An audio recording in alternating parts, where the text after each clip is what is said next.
Today we start the Odyssey. And the Odyssey is a sequel to the Iliad, and it's a family story. It's a story about a homecoming. There are three main characters, right? There's Odysseus,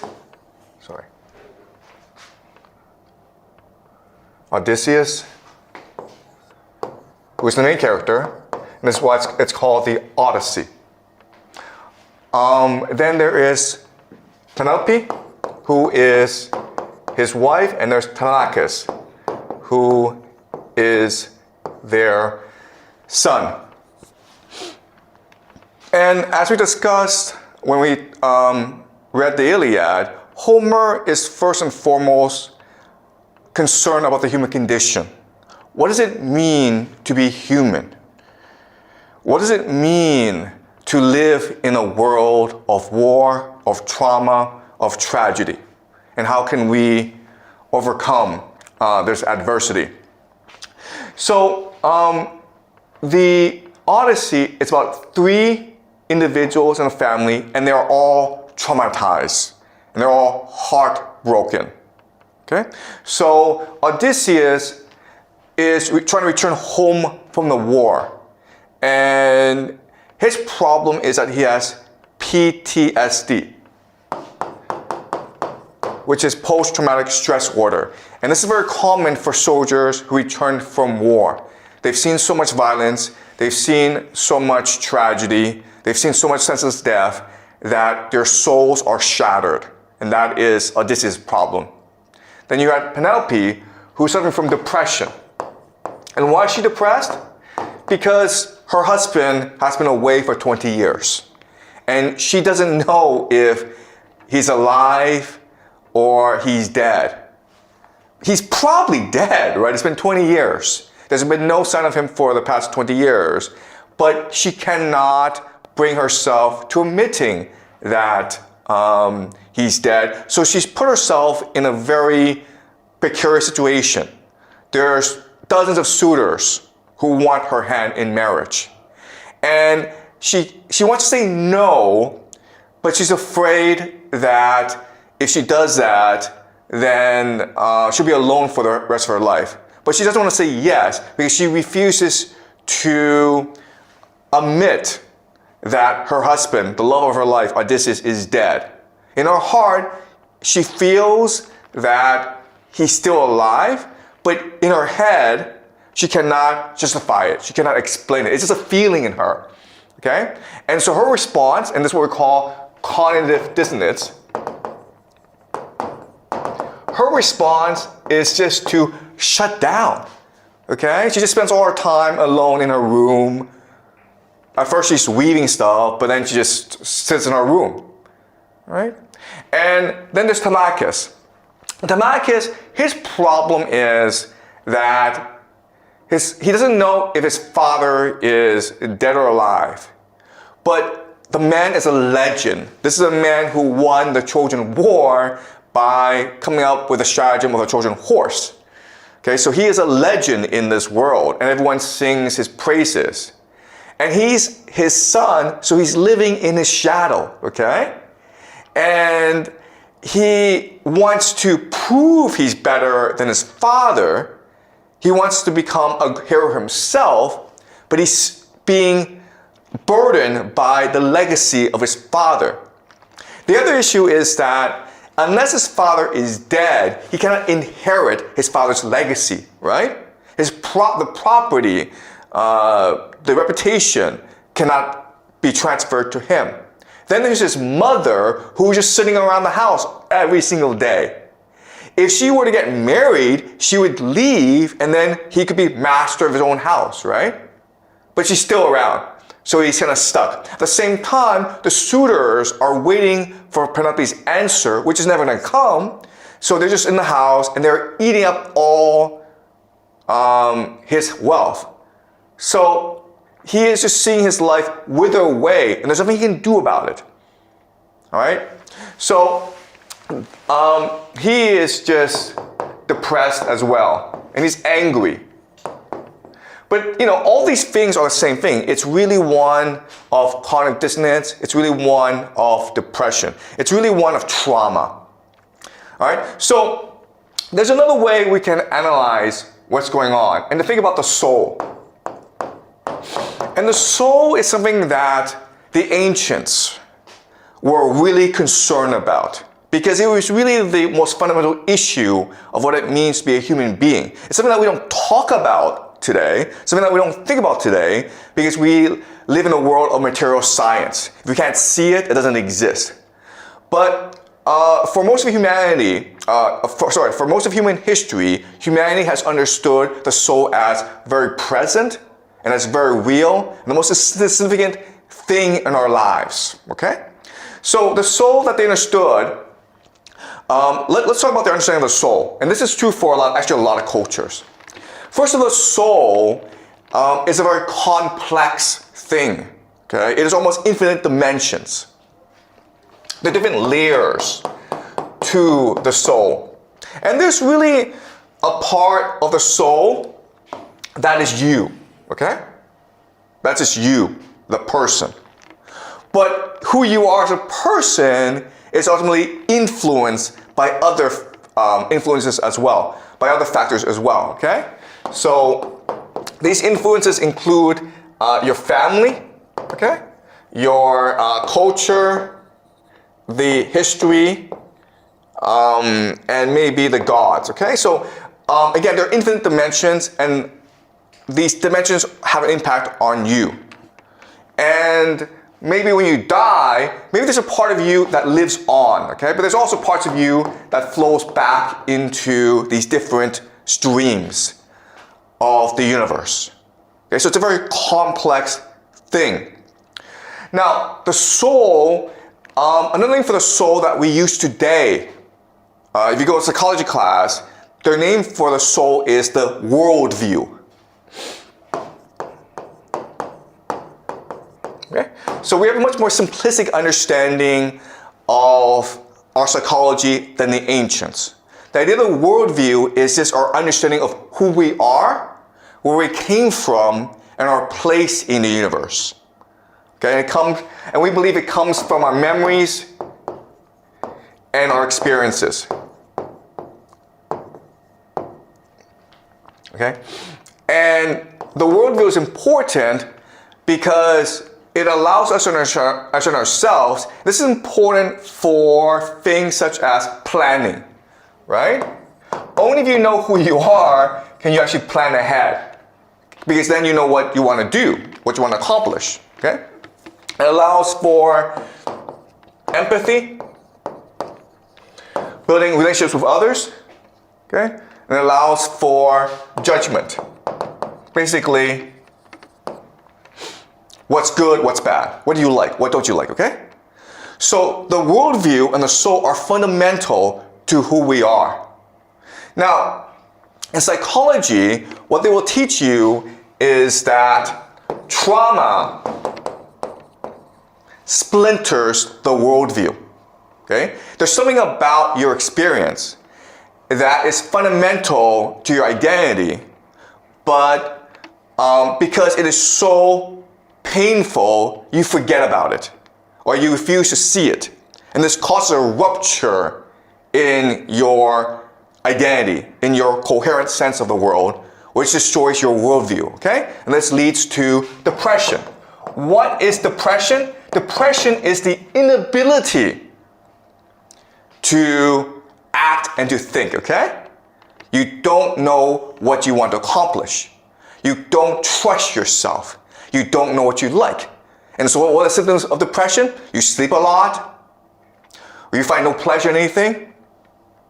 You feel no emotion. You feel sort of numbness, okay? And that's why people, they tend to take drugs, or they just sleep all the time, or whatever, okay?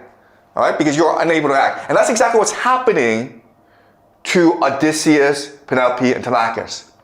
All right, there's a trauma in their lives, okay? And the ancients believe this as well, okay? There could be a trauma that splits the soul, okay? And it could be a demon. It could be a really painful incident. It could be anything, okay? But it splits your soul. And if you are to recover, then you have to repair your soul. And that's a fundamental conflict and the dilemma within the Odyssey. You have three individuals, Odysseus, Penelope, Telemachus. Their soul has been splintered, and so they're on a journey, their own Odyssey, to repair their soul. And the answer, of course, is each other, okay? Their love for each other. That's what's going to save the world, okay? The love of family. And that is the fundamental message of the Odyssey, all right? And that's why it's such a powerful read. Okay, so let me give you some background as to the plot. So, as you know, the Odyssey begins in median res, okay? In the middle of things, which is to say that a lot of things have already taken place and happens just in the middle of the plot. Okay, in the beginning, Odysseus has been away for 20 years, and he's stuck on an island with Calypso. Okay, Penelope is depressed and sitting by herself in the room. Telemachus is angry. Okay, and Athena comes and tells Telemachus, "Come with me. I will help you find your father." Okay, so the story starts with the Trojan War, of course. Okay, so remember, Helen has been taken to Troy. She falls in love with Paris because that's what Aphrodite promised Paris as a prize.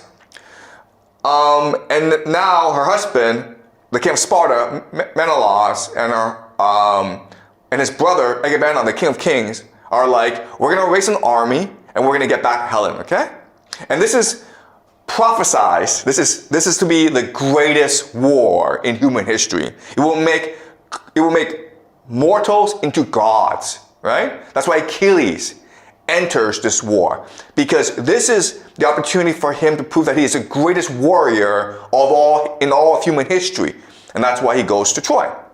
Odysseus is also supposed to go to this war, but Odysseus, he's different from Achilles, because Odysseus loves his wife Penelope. And he has a new son, 6 months old, Telemachus. So he's conflicted. And he really doesn't want to go to war. But the Greeks need him because the gods have told the Greeks that it is really Odysseus who will win the war, because he's the one who will come up with the Trojan horse, the stratagem that will win this war. So you need this guy. Okay? So Odysseus doesn't want to go, but the Greeks insist. So the Greeks send two messengers to Ithaca, where Odysseus lives. And Odysseus, what he does is he pretends to be mad. So he dresses up like a beggar, okay? He's a king, but he dresses up really badly. And he's going around the farmland and throwing salt everywhere he goes. He looks crazy, okay? And you throw salt in the land to kill crops. So he looks kind of crazy. But the Greeks understand that this is a man of disguise. He's a man of stratagems. He's very clever. So it's probably a trick. So what they do is they take his 6-month-old son, Telemachus, okay, and put it in front of Odysseus. Now Odysseus is plowing the field and salting the fields, okay? And basically the test is this. If you're really mad, you're going to run over your son, Telemachus, and kill him. If you're not mad, if you're not really crazy, then you're going to stop and go somewhere else and save your son. So let's see if you're really crazy. And so this is, of course, turns away and saves his son. And the Greeks say, ha, you see? You're tricking us all along. Come with us to Troy. And so Odysseus has no choice but to go. Okay? So this is why Odysseus goes. He's forced to go. But you think about it, this story doesn't really make any sense. Right? And that's the greatness of Homer, because he's telling us the complexity of human psychology. Odysseus is really, really smart. He thinks ahead, right? He should know that if he were to have this stratagem, the Greeks would see through it really quickly, right? So what he should be doing is hiding from the Greeks, right? Or maybe just moving away. If you really, really don't want to go to this war, you can just run away and take your family with you. Okay? Or you know what? Just kill these guys because you're crazy, right? All right? So what this tells us is that, yes, Odysseus really loves his family and he wants to be with his family because he knows that if he goes to Troy, he'll be gone for 20 years. That's 20 years that he won't be able to see his son Telemachus grow up. Okay? But at the same time, this is the greatest war in human history. Achilles is going. Agamemnon is going. Does Odysseus really want to be left out? Does he really want to be the one guy who's like a coward? Who's like, you know what, I'm just gonna stay home. Right? The Greeks will just laugh at him for the rest of his life saying you're just a pussy. Right? You've been pussy whipped by your wife. He doesn't want to do that. So there's a conflict. Right? So what he does is he comes up with a stratagem that allows the Greeks to see through it really quickly and force him to go so he doesn't have to bear any responsibility for what he does. All right? And that is the complexity of the human soul. That is the complexity of our worldview. All right? So he goes to Troy and he has to explain to himself why he's there. And he knows he's going to be away from home for 20 years. 10 years in Troy, 10 years being lost at sea. Right? So his worldview is this.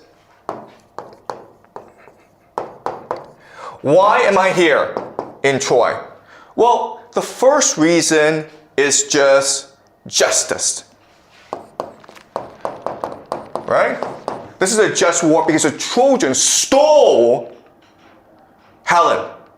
And therefore, the Greeks must avenge the honor of Menelaus. Okay? Second is family. Helen should be with her children. Helen should be with her family in Sparta. We have to return her to Sparta. How would I feel if Penelope was stolen from me? I would want everyone to go fight with me to get her back as well, right? It's about family. Okay? Now, third reason is legacy. Yes, he will not see his son Telemachus for 20 years. Therefore, he has to build him a legacy that will carry him for the rest of his life. If he is in Troy and he wins this great war and he becomes this great hero, then Telemachus himself will be famous as a son of Odysseus. People will respect Telemachus. He wants to build a legacy for his son. He wants to tell his son, this is how you should live your life. You should live a life of honor, of justice, of truth. Okay? So these are the three reasons why he goes to Troy. And we have to remember that this is all to justify his conflict. Okay? There's a conflict, there's a rupture in his soul, and he needs to mend it by explaining why he's doing what he's doing. Okay? Because again, he's abandoning his family for 20 years. Okay, so what's going to happen is this. This is the worldview that Odysseus has when he enters Troy. The problem starts when they win the war. Okay? Because when they win the war, then Odysseus is forced to see that all of these three things were wrong. Okay? He will discover that this war was not about justice. It was just about revenge and murder. It is about family, it's about destroying families. Because when you win this war, you enslave the woman and kill the husbands. Right? That's destroying families. And it's not about legacy because you've destroyed the Trojan civilization for no particular reason. Because Helen doesn't even want to go back to Sparta. Okay? And this causes cognitive dissonance. And this is what causes his PTSD. Okay? Or trauma. And so the Odyssey is his journey to repair his soul so that he can go home. Okay? Does that make sense, guys? That's what the Odyssey is about. Okay, so what we're going to do now is we are going to read certain sections. Okay, so this is from the Iliad, actually. Okay, this is from the Iliad. And And so remember, in book 1 of the Iliad, Achilles and Agamemnon have this nasty fight where Achilles is like, screw you, you're a dog, I'm not gonna fight for you ever again. Agamemnon's like, screw you, I don't need you, okay? But in book 2, Agamemnon recognizes that, oh, this is actually a problem because Achilles is the greatest warrior that we have. And if Achilles doesn't want to fight, then that's bad for morale. Okay, we might actually even lose this war. So Agamemnon, being stupid, he has this stupid idea. And his stupid idea is this: how can I rally my soldiers? How can I galvanize them into action now that Achilles has abandoned the battlefield? I know what I'll do. I'll tell them they can go home. Reverse psychology, guys, right? Reverse psychology. Because when I say you guys can go home, every Greek will be like, no! We came all the way to Troy to win glory for you, Agamemnon. We're going to fight to the death to ensure that you get your glory, Agamemnon. We don't want to go home. Don't make us go home. We're going to fight, okay? So that's a plan. And of course, it backfires. And when people hear, oh, we go home, they all run away. And Agamemnon's like, he now is caught in dissonance. He's like, what? What? He doesn't understand what's going on, okay? And at this point in the story, the war should be over because all the Greeks just went home. And again, what happens is Odysseus will come and save everyone because he will recognize that Agamemnon is just being stupid and he will force all the Greeks to return back to their post, okay? All right, so Ivory, can you read, please? Testing his men. Testing his men, but he only made the spirit race inside their chests, all the rank and file who'd never heard his plan. And the whole assembly surged like big waves at sea, the Icarian sea when east and south winds drive it on, blasting down in force from the clouds of Father Zeus, or when the west wind shakes the deep-standing grain with hurricane gusts that flatten down the stalks. So the massed assembly of troops was shaken now. They cried in alarm and charged towards the ships, and the dust went whirling up from under rushing feet as the men jostled back and forth, shouting orders. Grapple the ships, drag them down to the bright sea, clean out the launching channels. Shrill shouts hitting the heavens, fighters racing for home, knocking the blacks out underneath the holes. Okay, so this just shows you how stupid Agamemnon is, because Agamemnon thinks that his soldiers actually want to fight this war.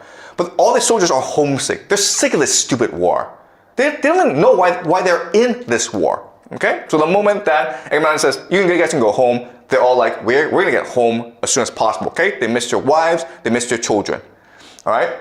So Aphrodite and Hera are up in the sky, okay, Mount Olympus, and they watch us and like, oh my God, Agamemnon's going to lose us this war. What a moron. And Hera says to Athena, oh, sorry. It's not actually Hera and Aphrodite, it's Hera and Athena, because they're the ones who lost the contest to Aphrodite, okay? But Hera says to Athena, you get down there, man, and you stop this, okay? So Athena rushes down and he talks to Odysseus, okay?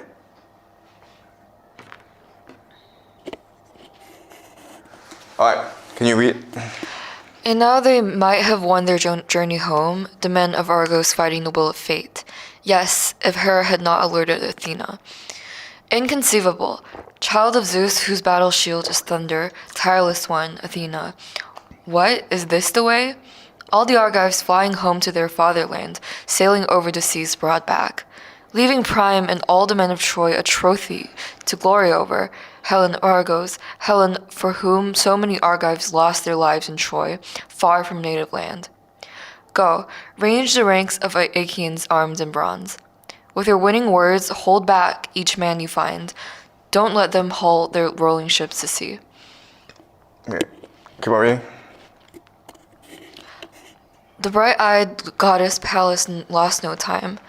Down she flashed from the peaks of Mount Olympus, quickly reached the ships and found Odysseus first, a mastermind like Zeus, still standing fast. He had not laid a hand in his black-benched hull, such anguish racked from his heart and fighting spirit. Now close beside him the bright-eyed goddess stood and urged him on. Royal son of Laertes, Odysseus, great tactician. What, is this the way? Okay, so So everyone's trying to go home, and you would think that Odysseus would be the first person to get on a ship to go back to see his son and his wife, okay? But he's standing there. He's kind of confused, all right? So he's like, this doesn't make any sense to me. Why would Agamemnon do this? But at the same time, it sort of shows you that he actually doesn't really want to go home, right? Because if he really wanted to go home, he'd be home by now. Keep on going. All you Argives flying home to your fatherland, tumbling into your oar-swept ships, leaving Priam and all the men of Troy a trophy to glory over. Helen of Argos. Helen of Argos, Helen for whom so many Argives lost their lives in Troy, far from native land. No, don't give up now. Range the Achaean ranks, with your winning words hold back each man you find, don't let them haul their rolling ship to sea. He knew the goddess's voice. He went on a run, flinging off his cape as Eurybates picked it up, the herald of Ithaca always at his side. Coming face to face with Atrides Agamemnon, he relieved him of his father's royal scepter. Its power could never die, and grasping it tightly off, he strode to the ships of Argives armed in bronze. Okay, so he's now going to single-handedly save the Greeks from losing this war, okay? So, Athena, right? Athena is always part of Odysseus. It's part of his soul, right? The intuition. And his intuition tells him, there's something wrong here. I need to stop this, okay? Also, look at Agamemnon. Agamemnon is frozen. He is so distraught. He's shut down, okay? His brain has stopped working. It's frozen because this is not supposed to happen, right? When he says that you guys can go home, he wanted everyone to say, no, we're going to stay and fight for you, Agamemnon. All right, so it's cognitive dissonance. It's so much cognitive dissonance that when Odysseus takes the royal scepter, Agamemnon doesn't even notice. The royal scepter is part of his soul, right? It's his legacy. It's what gives him authority. He's the king of kings. And Odysseus just takes the crown from him and says, like, no, I'm the king for now to save this war. Okay? And it just shows you how committed Odysseus is to winning this war. He really believes that this war is about justice, about family, about building a legacy for his son. So he refuses to lose this war. All right? Keep on going. I thought I... Oh, sorry. Yeah. All right. All right. So, but that's the Iliad. Okay? And again, what will happen is that Odysseus will win this war and he will win eternal glory for himself with the stratagem of the Trojan horse. Right? Now we go to the Odyssey. And in the Odyssey, we don't actually meet Odysseus for many books. Okay? It's only towards the middle that we meet Odysseus. In the first few books, it's a story of Telemachus and his journey to find his father, okay? And when we meet Odysseus, he's a very different person from the Iliad. Remember, in the Iliad, he is trying to win this war. He's very energetic. He's galvanized. He's very heroic. Okay, but when we see him in the Odyssey, he's a changed person. In fact, he's a broken person. So what's happening is that Odysseus and his crew try to go home, and they get lost at sea. They have many adventures, and they get shipwrecked on an island. And he becomes the sex toy, okay, literally a sex toy of a goddess named Calypso. All right. So basically, he's getting raped every day at night, and then he goes to the beach and he cries. Okay. So he's a prisoner of Calypso for many years, and the gods, Zeus, Athena, they get together and say, you know what, we can't have this happen anymore, okay? Odysseus needs to go home. So they send Hermes to tell Calypso, you have to send Odysseus home. The gods will it. And Calypso says, sure, why not, okay? So can you read? With that, the powerful giant killer sped away. Okay, so it's Hermes, okay? So Hermes has told Calypso, you have to let this guy go. The queenly nymph sought out the great Odysseus, the commands of Zeus still ringing in her ears, and found him there on the headland, sitting, still, weeping, his eyes never dry, his sweet life flowing away with the tears he wept for his foiled journey home, since the nymph no longer pleased. So he's sitting, he's still, he's weeping. His eyes never dry, And all he's thinking about is the past, okay? This is clear signs of depression, PTSD, okay? Keep on going. In the night, true, he'd sleep with her in the arching cave. He had no choice. Unwilling lover alongside lover, all too willing. But all his days he sit on rocks and beaches, wrenching his heart with sobs and groans in anguish, gazing out over the barren sea through blinding tears. Okay, so he's a broken man. He's a very different person from the Iliad. Okay, so now the question then is, why? What happened to him? All right? So Calypso says to Odysseus, you know what? It's been great having a sex toy, but the gods insist that you have to go home. But you know what? You can choose to be my sex toy for all of eternity. I can make you immortal. Right? You can go home, but I can make you immortal and you'll be my sex toy for all of eternity. Now this is like, that's a really nice offer. I really want to do this, but I need to go home, okay? So he leaves and he gets to an island. And on this island, he's given a ship to go home. Okay? But before he goes home, as a custom, they host a banquet for him. Okay? And they really don't know who he is. They don't really know he's Odysseus. All right. So during the banquet, what's the tradition is to have a bard sing a great story. Okay, to sing a story of great deeds, and of course he sings about the Trojan War. Okay. So can you read, Ivory? Yeah.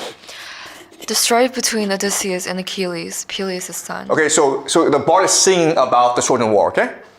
How once at the gods' flowing feast the captains clashed in the savage war of words, while Agamemnon, lord of armies, rejoiced at heart that Aeacus' bravest men were battling so. For this was the victory sign that Apollo prophesies at his shrine in Pytho when Agamemnon strode across the rocky threshold, asking the oracle for advice.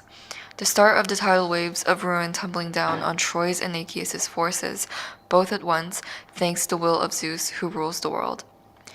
That was the song the famous harper sang, but Odysseus, clutching his flaring sea blue cape in both powerful hands, drew it over his head and buried his handsome face. Ashamed, his hosts might see him shedding tears. Whenever the rapt bard would pause in the song, he'd lift the cape from his head, wipe off his tears, and hoisting his double-handed cup, pour it out to the gods.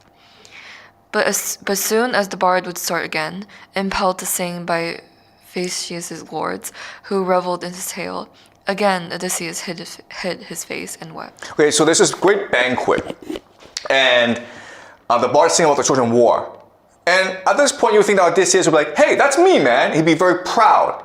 But instead, he cries and he cries, okay? This, again, is trauma, where the memories are storing pain in him. So clearly something happened during the Trojan War that made him want to forget about it, that made him resent himself, okay? That caused his soul to be ruptured, all right? All right, so, keep on going. Odysseus, master of many exploits, praised the singer. I respect you, Demodocus, more than any man alive. Surely the muse has taught you, Zeus' daughter, or god Apollo himself. How true to life, all too true. You sing the Aeacians' fate, all they did and suffered, all they soldiered through, as if you were there yourself, or heard from one who was. But come now, shift your ground. Sing of the wooden horse Epeus built with Athena's help, the cunning trap that good Odysseus brought one day to the heights of Troy, filled with fighting men who laid the city waste. Sing that for me, true to life as it deserves, and I will tell the world at once how freely the muse gave you the gods' own gift of song. Okay, so he's feeling all this pain because of memories of the Trojan War. But he recognizes that if he's willing to go home, because remember, he's on his journey home, he needs to confront his pain. He needs to admit his pain. Okay? So now he's going to ask the bard to sing the memory that he's most trying to repress. He wants to now focus on the Trojan War and really come to terms with his own trauma. Okay? All right. So let's let's see what happens. Sorry. Stirred now by the muse, the bard launched out in a fine blaze of song, starting at just the point where the main Achaean force, setting their camps afire, had boarded the oar-swept ships and sailed for home. But famed Odysseus' men already crouched in hiding. In the heart of Troy's assembly, dark in that horse the Trojans dragged themselves to the city heights. Now it stood there, looming, and round its bulk the Trojans sat debating, clashing days on end. 3 plans split ranks, either to hack open the hollow vault with ruthless bronze, or haul it up to the highest ridge and pitch it down the cliffs, or let it stand, a glorious offering made to pacify the gods, and that final plan was bound to win the day. For Troy was fated to perish once the city lodged inside her walls the monstrous wooden horse, where the prime of Argive power lay in wait, with death and slaughter bearing down on Troy. Okay. All right. And he sang how troops of Achaeans broke from cover, streaming out of the horse's hollow flanks to plunder Troy. He sang how left and right they ravaged the Thebes city, sang how Odysseus marched right up to Deiphobus' house, like the god of war on attack, with die-hard Menelaus. Okay, Deiphobus is another name for Priam, okay? They want to go kill the king. Keep on going. There, he sang, Odysseus fought the grimmest fight he had ever braved, but he won through at last, thanks to Athena's superhuman power. That was the song the famous harper sang, but great Odysseus melted into tears, running down from his eyes to wet his cheeks. As a woman weeps, her arms flung round her darling husband, a man who fell in battle, fighting for town and townsmen, trying to beat the day of doom from home and children. Seeing the man go down, dying, gasping for breath, she clings for dear life, screams and shrills. But the victors, just behind her, digging spear butts into her back and shoulders, drag her off in bondage, yoked to hard labor, pain, and the most heartbreaking torment waste her cheeks. So from Odysseus' eyes ran tears of heartbreak now. Okay, so now we know what happened, okay? All right, so what happened was this. For 10 years, Odysseus and the Greeks were trying to defeat the Trojans, and they could not do it because the Trojans were behind a walled city. So Odysseus prayed to Athena for inspiration, and then one day he had it, the Trojan horse, okay? So he sneaks in, so he gets into the underbelly of the Trojan horse along with other soldiers, and then they get into the city, and they're really scared, and they're really excited. Then they're able, at night, to leave the Trojan horse, and then open the gates of Troy, and the Greeks stream in, and they start to conquer the city. And then Odysseus, he is killing, okay? Because it's war, and he's full of adrenaline. But then something catches his eye, all right? He strikes down a soldier, and then a woman comes crying. And she's traumatized at the sight of the death of her husband. And Odysseus is traumatized by this woman being traumatized, because he came to Troy to save the woman, right? He sees Penelope in this woman. He says, I came all this way to make sure that Helen could be safe of her husband.